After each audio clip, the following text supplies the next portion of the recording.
আচ্ছা সাকিব ভাই, ঘটনাটা কি হয়েছিল বলেন তো আস্তে করে। ঘটনা আমাকে কিছুদিন ধরেই বলতেছে, জেলখানা ওই বলছে তোরে বাইর করে মাইরালাম। দুষ্টামি করে মনে সে আমাকে কি মেরে ফেলবে। আরেকটা মানুষকে কি এত সহজে মারা যায়? মানুষের কোটি কোটি টাকা মেরে খাইছে, আমাকে মেরে ফেলবে। ও আমাকে প্রতিদিন ওর ছেলে মেয়ে দিয়া মানসিক টর্চার করছে এতদিন। তারপর ও আমাকে কালকেও 2-3টা চট থাপুর মারছে, এই যে ঘাড়ের এখানে দাগ আছে। হ্যাঁ, তারপর আমি ঘুমায় রয়েছি, কাজ জান তোমার জন্য একটা নিয়ে আসছি। কই যে আগে খাইতা না 300 টাকা করে, 75 টাকা করে কিন্তু একটা বিয়ারের মতো ইয়ে আছে, ওই যে ইসে বেচে।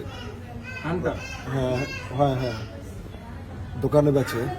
ওইটার সাথে আর লাল কি জানি মিক্স করছে, আর আগে চড়ে কি মিক্স করে নিয়ে আসছে আমি দেখিনি। আমি প্রচুর ঘুম পাইছে আমার।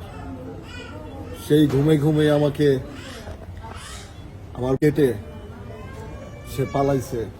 আচ্ছা এই ঘটনাটা কটার দিকে ঘটছে? কটার দিকে? এটা সকাল ভোর 4টার দিকে। 4টায়?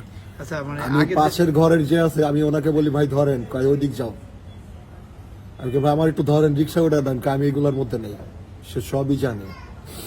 মানে এগুলো কি পরিকল্পিত আগে জি থেকে? জি। ইমন খান আসছিল, ইমনের ভয়তে ওরা কথা কয় না। খান মাসুদ নাকি অনেক প্রতাপশালী। খান মাসুদের ভাতিজা ইমন খান, ও আইসা আর শাওন গাজী, এই 3 জনে মিললে আমাকে মেরে ফেলার প্ল্যানিং করছে ভাই। কে কে? ইমন আর হচ্ছে শাওন আর শিখা। আমি ভাই কোন রকম জানে বাইচে আসছি। আমার গেটে ওর সাথে করে নিয়ে গেছে। আচ্ছা যাই হোক, এখন আপনি কি বিচার চান? আমার জন্য সবাই দোয়া করবেন। আমি 2022 সালের আগে অনেক ভালো ছিলাম।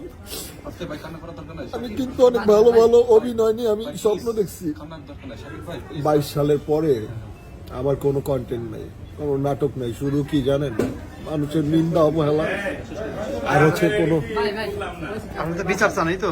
জি, আমি বিচার চাই। কাইটা 2 ভাগ করে হালাইছে, হাতে নিয়ে বৈশা রয়েছে মহিলায়। ওর বিচার চাই, ওর ফাঁসি চাই। হ্যাঁ ফাঁসি চাই। এই যখন কাজ যদি কোনো মহিলায় না করে, এই বিচার চাই। আমার নাতি। হ্যাঁ জুনিয়র সাকিবের নানি। জুনিয়র সাকিবের নানি উনি। আমি জুনিয়র সাকিবের নানি। আপনি কি হন? ফুপ্পি। একটু কাছে আসেন, একটু কাছে আসেন। আপনি বিষয়টা একটু ক্লিয়ার বলেন তো, সুন্দর করে বলেন তো কি হয়েছে কত?